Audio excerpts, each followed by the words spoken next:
Hi everyone, my name is Lauren Gutlon and I'm your New York City tour guide. New York City maps are flawed. I'm standing here in Times Square, the gathering place for all tourists, with a bunch of different maps that I've collected from public transportation, hotels, and other information desks and guidebooks. This one's from the Marriott Marquis.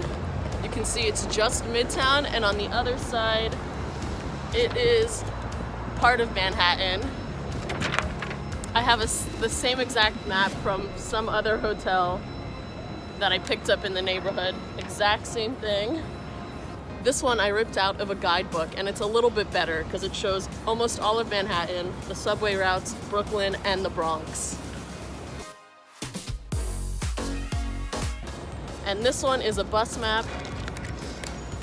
It's the most intuitive, but it has so much information that most people will have no clue what it means.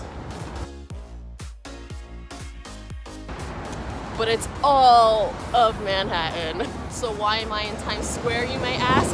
This is because the maps have deceived me. By just quickly looking at the maps, like this one, you can see that all the top attractions are near Midtown and along Broadway. I'm not saying these maps are incorrect, they're just unreliable. You would never know that Manhattan went up to 220th Street. I'm here in Inwood at 177th, right across from the iconic George Washington Bridge. Or even High Bridge Park, where you can see this really cool tower and High Bridge over here, which was originally called the Aqueduct Bridge and is the oldest bridge in New York City. Look at this entire section of just New York City travel books. Everything from specific neighborhoods to walking tours to secrets and even food.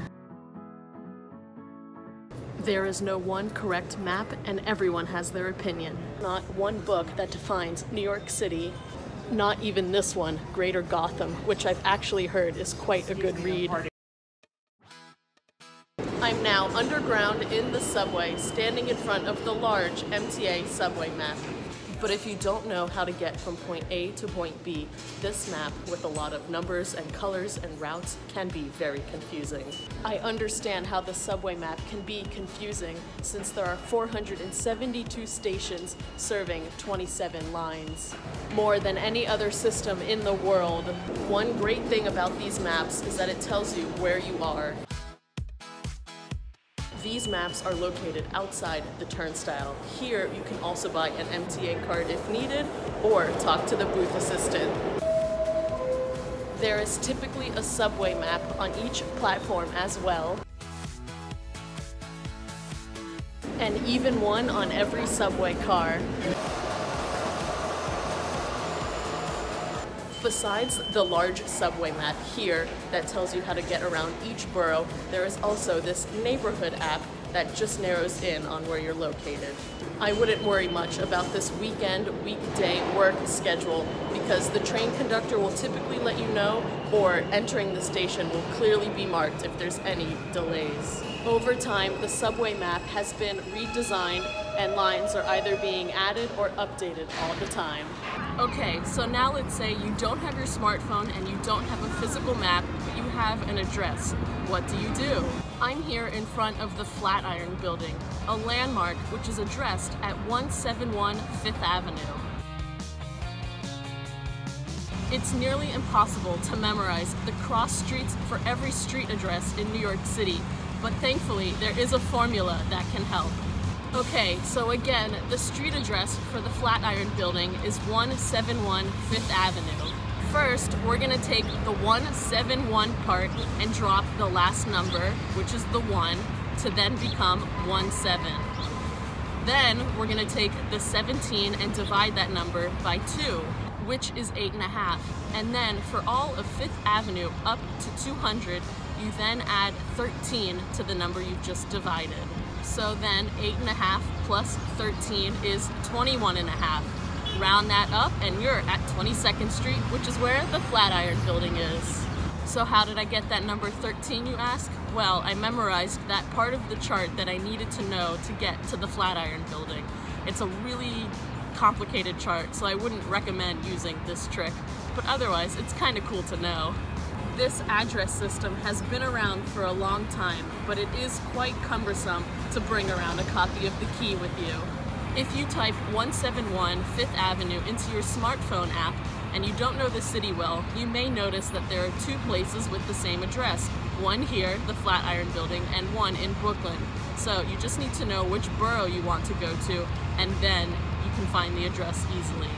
So while I'm here, there's another really useful trick to know if you're not relying on a map and just using your brain. So here again is the Flatiron Building, and if I turn around, you can see behind me the Empire State Building. So therefore I know on the map, because I'm a local, that the Flatiron Building is south of the Empire State Building. But if you don't know that and you're just walking around the streets, just look up to the sky and see if you can recognize any iconic buildings. And if you're in a neighborhood where the streets are numbers, like here in the Flatiron District, you can see that behind me is 24th Street and over here is 23rd Street. So I know that when I'm looking at the Empire State Building, I'm also going uptown because the numbers are going up. So now let's say you're in a neighborhood where all of the streets are named and not numbers. Just like here in the West Village, or in Chinatown, Tribeca, the Financial District, Soho. What do?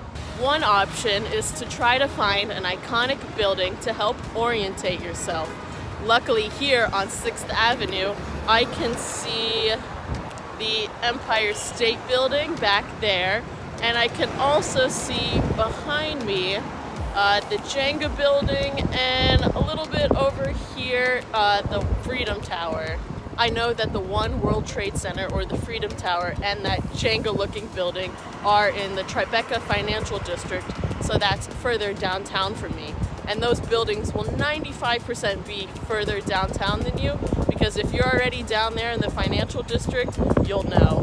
Another way to know if you're walking uptown or downtown is to follow the way traffic is moving. So here on 6th Avenue, traffic travels north, so therefore everything going this way is going uptown.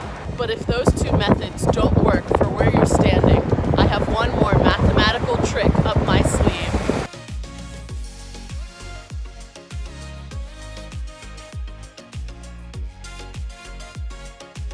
So let's say you're now walking around the quaint streets of downtown Manhattan and you can't find any iconic building to help orientate you. There is one more mathematical trick that can help you find your way around. It's called the nose system. N for odd and S for even. So therefore, any building address that is odd means it's north, and any building address that is even means it's south.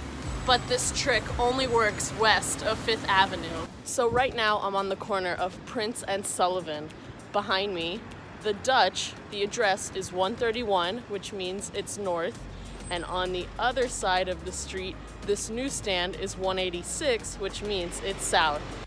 But sometimes you do get lucky and you happen to walk along a street in one of these downtown neighborhoods where you can see the Empire State Building over here, and just on the other side over here in the background is the Freedom Tower. So therefore you know that the Freedom Tower is south of the Empire State Building. So now you're walking around Central Park and you want to show off to those around you how to navigate the park without using your smartphone. So here's what you do. Spot the nearest lamppost, like the one here, and look for a 4-digit code.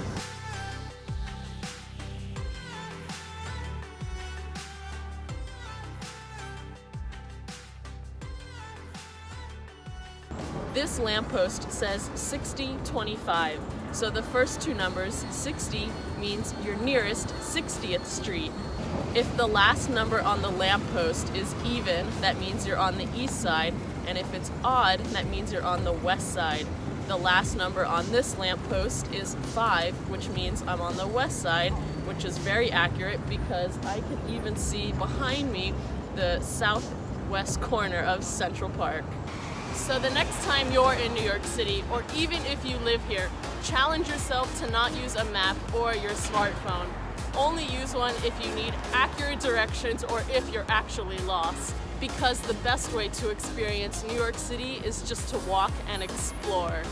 Please don't rely on flawed maps. Love, your New York City tour guide. And thanks for watching. Hope to catch you in the next video. Bye!